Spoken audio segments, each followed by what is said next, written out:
안녕하세요. 야곱이 베냐민을 이집트로 보냅니다. 오늘 본문은 창세기 43장 1절에서 14절입니다. 1절. 그 땅에 기근이 심해졌습니다.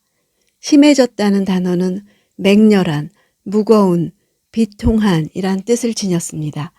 그 단어를 더욱 생동감 있게 AB 영어본에서는 배고픔과 궁핍과 기아가 매우 심하고 몹시 비참해져 갔다로 번역했습니다. 이런 상황은 또다시 곡물을 구입하러 가지 않을 수 없는 상황을 보여주어 요셉과 그의 형제들이 다시 만나게 되는 배경을 설정하고 있습니다. 3절, 유다가 아버지에게 말했습니다. 그 사람이 저희에게 단호하게 말하기를 만약 너희 동생이 너희와 함께 오지 않으면 너희가 다시는 내 얼굴을 보지 못할 것이다 라고 했습니다. 르우벤이 나서서 성공하지 못했던 일을 이번에도 유다가 나서서 성사시킵니다. 유다는 어느덧 형제들의 지도자로 자리매김하고 있었습니다. 유다는 요셉이 심각한 표정으로 단호하게 경고했다고 말합니다. 그만큼 사태가 심각하다는 뜻입니다. 4절, 아버지께서 만약 막내를 저희와 함께 보내신다면 저희가 내려가서 아버지를 위해 양식을 사오겠습니다. 유다는 이 문제의 결정권자가 아버지 야곱임을 밝히는 것으로 설득을 시작합니다. 또한 저희와 함께 저희가 이렇게 베냐민과 형제들이 한데 묶여 있음을 말합니다. 다른 아들들과 베냐민을 함께 보내는 것을 두려워하는 야곱의 불안감을 알아채고 안심시키는 것입니다. 6절, 이스라엘이 물었습니다. 왜 그 사람에게 동생이 있다는 말을 해서 나를 곤란하게 만드느냐? 야곱을 이스라엘이란 이름으로 표기한 것은 본문의 내용이 하나님과의 언약적인 관계에서 특별한 의미가 있기 때문입니다. 본문은 하나님의 언약 백성인 이스라엘 민족 전체의 이집트 이주 문제와 관련된 것입니다.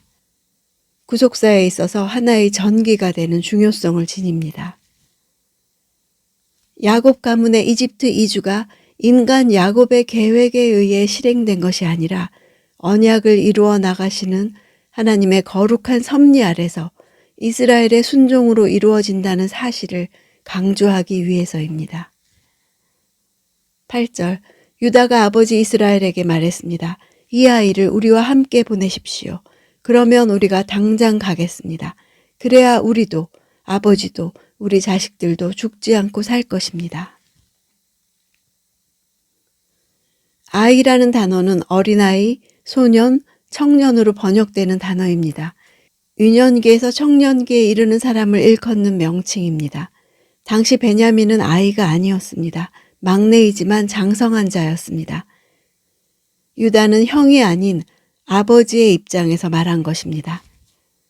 자식을 잃은 고난을 겪은 유다는 아버지의 불안한 마음을 만져줄 줄 아는 사람이 되었습니다. 9절, 제가 베냐민을 책임지겠습니다. 제게 책임을 물으십시오. 만약 제가 그를 아버지께 데려와 아버지 앞에 세우지 못한다면 제가 평생토록 아버지 앞에서 그 죄를 다 받겠습니다. 책임지겠다, 담보하겠다는 것은 보증하다, 전당 잡히다 라는 뜻이 있습니다. 자신이 보증한 사람이 빚을 갚지 못했을 때 그 사람을 대신해서 보상하고 더 나아가서는 목숨까지라도 내어놓겠다는 의미입니다. 베냐민의 안전을 책임질 뿐 아니라 베냐민의 안전에 이상이 생겼을 때에는 자신의 목숨까지도 내어놓겠다는 유다의 강한 의지와 굳은 결단의 표현입니다. 책임을 물으라는 말을 직역하면 그를 나의 손으로부터 요구하십시오입니다. 다시 한번 자신의 책임을 강조함으로써 야곱의 결정을 재차 강하게 촉구하고 있습니다. 그 죄를 다 받겠다를 직역하면 그 모든 날들 동안에 죄가 있을 것이다. 만약 베냐민에게 무슨 일이 생긴다면 유다 자신의 남은 평생 동안 아버지 앞에 죄인으로 살면서 베냐민에 대한 책임을 지겠다는 비장한 각오의 표현입니다. 이같이 거듭되며 점점 강도를 더하는 유다의 호소는 야곱의 마음을 점차 움직이게 했습니다. 10절, 저희가 늑장을 부리지 않았다면 벌써 2번은 갔다 왔을 것입니다. 2번이나 갔다 올 시간 동안 야곱이 베냐민을 보내지 않으려고 완강히 버텼음을 알 수 있습니다. 그 시간 동안 곡식을 아껴 먹었지만 더는 버틸 수 없는 지경에 이른 것이었습니다. 그 정도로 야곱의 두려움이 컸습니다. 11절, 그들의 아버지 이스라엘이 그들에게 말했습니다. 꼭 그래야만 한다면 이렇게 하자. 너희 자루에 이 땅의 가장 좋은 물건들, 곧 향유 조금과 꿀 조금과 향신료와 모략과 피스타치오와 아몬드를 넣어서 그 사람에게 선물로 갖고 가라. 이렇게 하자는 이제까지 소극적인 자세를 보였던 야곱이 적극적으로 대처하는 모습입니다. 아들들과의 대화 가운데서도 대안을 끊임없이 속으로 생각했고 결국 구체적으로 그 생각을 드러냄을 보여주는 말입니다. 그 대안은 과거 에서에게 줄 예물을 준비했던 그의 경험에서 나온 것이었습니다. 향유는 감람나무의 일종인 유향목의 진액에서 추출된 흰색의 고무액을 말려서 만든 고급 향료입니다. 쉽게 가루로 부스러지는 작고 하얀 덩어리로 이루어져 있고 히브리인들이 종교의식을 행할 때 많이 사용하는 것입니다. 특히 제사에 있어서 기름과 함께 소제물에 첨가되었고 진설병과 함께 지성소 앞에 놓여졌습니다. 동방박사들이 예수께 드린 예물 가운데 하나입니다.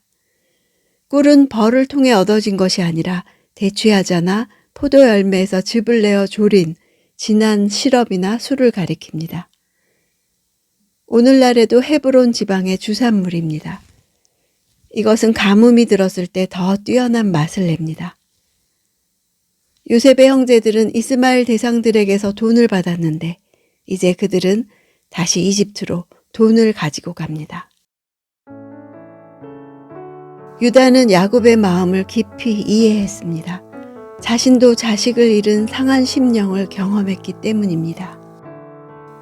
사람을 변화시키는 데는 정답으로는 안 됩니다. 정답은 맞는 말이지만 사랑이 없기 때문입니다. 두려움은 사랑으로만 치유될 수 있습니다. 사랑 안에 두려움이 없고 온전한 사랑이 두려움을 내쫓나니 라고 했습니다. 사랑은 상대를 이해하고 긍휼히 여기는 마음입니다. 유다는 야곱에게 현실을 직시하게 하면서도 베냐민을 향한 그의 사랑을 무시하지 않았습니다. 야곱에게 결단을 촉구하고 현실을 이해시키면서도 그의 마음을 헤아리며 설득한 것입니다. 결정적으로 유다는 자기 자신을 담보로 내놓는 대안을 제시합니다. 자기 목숨을 걸고 스스로 십자가를 지겠다고 나섰습니다.